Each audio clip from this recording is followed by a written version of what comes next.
একটা কোণ যখন আমরা আঁকি সেখানে দুটো হ্যান্ড থাকে। এটা একটা হ্যান্ড বা একটা হাত, এটা একটা হাত। এই দুটো হাতের মধ্যে আমি মনে করছি এটা হচ্ছে ফিক্সড। এটা একটাকে তুমি মনে করো ফিক্সড। এটা ফিক্সড, এটা সরবে না, এটা ফিক্সড থাকবে, ঠিক আছে। আমরা একটাকে মুভ করব, ফ্রি হ্যান্ড, একটা হ্যান্ড ফ্রি আছে। দেখো একটা হ্যান্ড ফ্রি আছে, এটা মেক ফিক্সড, এটা ফ্রি হ্যান্ড, ঠিক আছে। এই হ্যান্ডটা আমরা মুভ করবো, যার ফলে কোণের পরিমাণটা বাড়বে বা কমবে। ক্লিয়ার?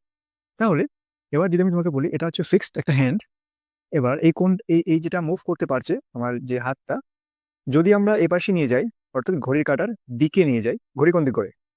ঘড়ির কাঁটা কোন দিক ঘোরে? ঘড়ির কাঁটা এদিক থেকে এদিক ঘোরে, মানে এটা দিকে বোঝায়, ঘড়ির কাঁটার দিকে বোঝায়। যদি আমরা উল্টো দিকে ঘুরি তার মানে কি বোঝায়? অপোজিট দিকে বোঝায়, বিপরীত দিকে বোঝায়। ঘড়ির কাঁটার বিপরীত দিক বোঝায়, ঠিক আছে। এটা মানে কি বিপরীত দিক বোঝায়। এবার আমি যেটা বলছিলাম, এটা ফিক্সড। যদি ঘড়ির কাঁটার দিকে যাই তাহলে কোণের পরিমাণটা কি হচ্ছে? ছোট হচ্ছে না, কম হয়ে যাচ্ছে না?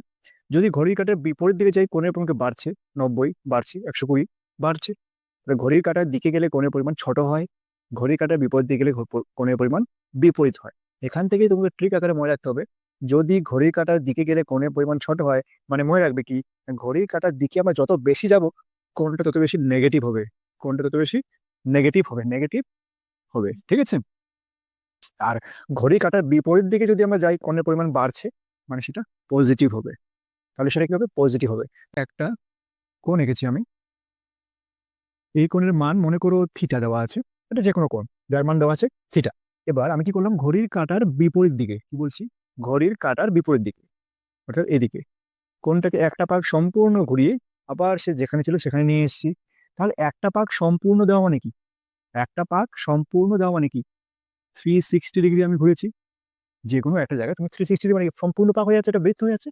তাহলে আমি যেখানে ছিল সেখান থেকে শুরু করেছি এবং পুরো একটা পাক দিয়ে আবার তাকে তার ঠিক যেখানে ছিল সেখানে নিয়ে এসে দাঁড় করিয়ে দিয়েছি। তাহলে আমি কতটা ঘুরেছি? 360 ডিগ্রি ঘুরেছি। ক্লিয়ার? আচ্ছা, এবার 360 ঘুরলাম, সেটা কি পজিটিভ ঘুরলাম না নেগেটিভ? আগেই বলেছিলাম যদি ঘড়ির কাঁটা বিপরীত দিকে যায় তাহলে পজিটিভ, অপোজিট দিকে যদি আমরা যাই তাহলে হয় পজিটিভ, আর দিকে গেলে হয় নেগেটিভ, ঠিক আছে। ঘড়ি কাঁটার দিকে গেলে হয় নেগেটিভ। তাহলে সে পজিটিভ প্লাস থ্রিটা হয়েছে। ক্লিয়ার? তাহলে টোটাল সে কতটা গেল? দেখো আগে ছিল থিটা, এখান থেকে জার্নি শুরু হয়েছে, এখানে জার্নি শেষ করেছে, ছিল থিটা। তাহলে প্রথমে ছিল থিটা, তার সঙ্গে 360 প্লাস হয়ে গেল একবার জার্নি করলে। যদি বলি যে দুটি সম্পূর্ণ পাক দিয়েছে, যদি তোমাকে বলা হয় যে দুটি সম্পূর্ণ পাক দিয়েছে, সম্পূর্ণ পাক দিয়েছে, তাহলে কত ডিগ্রি হবে? ছিল থিটা, আর একটা পাক মানে 360 ডিগ্রি, তাহলে দুটো পাক মানে কত হবে? 360 × 2 720, মানে প্লাস 720 ডিগ্রি। এভাবে আমরা বলতে পারবো যে কোণের মানটা কত আসছে। তাহলে এর তো বিপরীত হতে পারতো, এই যে গল্পটা বললাম তাহলে বিপরীত হতে পারে। তাহলে একটা কোণ এঁকে নিচ্ছি, এখানে একটা বাহু আছে যার মান থিটা। এবার এই কোণটা কি করলো, ঘড়ির কাঁটার দিকে গেল। আমরা এই হ্যান্ড মুভ করবো, এটাকে আমরা ঘড়ির কাঁটার দিকে মুভ করলাম, আবার নিয়ে এসে সে যেখানে ছিল সেখানে রেখে দিলাম। কি করলাম, এখান থেকে যাত্রা শুরু করেছি, যেখানে ছিল সেখানে এসে আবার রেখে দিয়েছি। তাহলে যে কোন দিক মুভ করেছে? ঘড়ির কাঁটার দিকে। যেহেতু সম্পূর্ণ পাক দিয়েছি মানে 360 ডিগ্রি সে ঘুরেছে, যেহেতু ঘড়ির কাঁটার দিকে তাই সাইনটা হবে মাইনাস। তাহলে টোটাল এখন হলো কত কোণের পরিমাণটা? আগে ছিল থিটা মাইনাস 360 ডিগ্রি, এটা হলো তার কোণের পরিমাণ। এটি ঘূর্ণায়মান রশ্মি -5 1/12 পাই কোণ উৎপন্ন করেছে। রশ্মিটি কোন দিকে কতবার পূর্ণ আবর্তন করেছে এবং তারপরে আর কত ডিগ্রি কোণ উৎপন্ন করেছে তা হিসাব করে দেখি। কি কি প্রশ্ন চেয়েছে? একটা হলো কোন দিক, দিক জিজ্ঞেস করেছে, এবং কতটা গেছে, কতটা কোণ গেছে জিজ্ঞেস করেছে। তাহলে প্রথমত আমরা কি করবো এটাকে আমি ডিগ্রিতে করে নিই, কারণ এখানে তো বুঝতে অসুবিধা হচ্ছে, তাই না। অঙ্কটা আমরা ডিগ্রিতে করে নিই। দেখো মাইনাস সাইন দেখা মাত্র তুমি দিকের উত্তর পেয়ে গেলে। কোন দিকে গেছিল সেটা? ঘড়ির কাঁটার দিকে।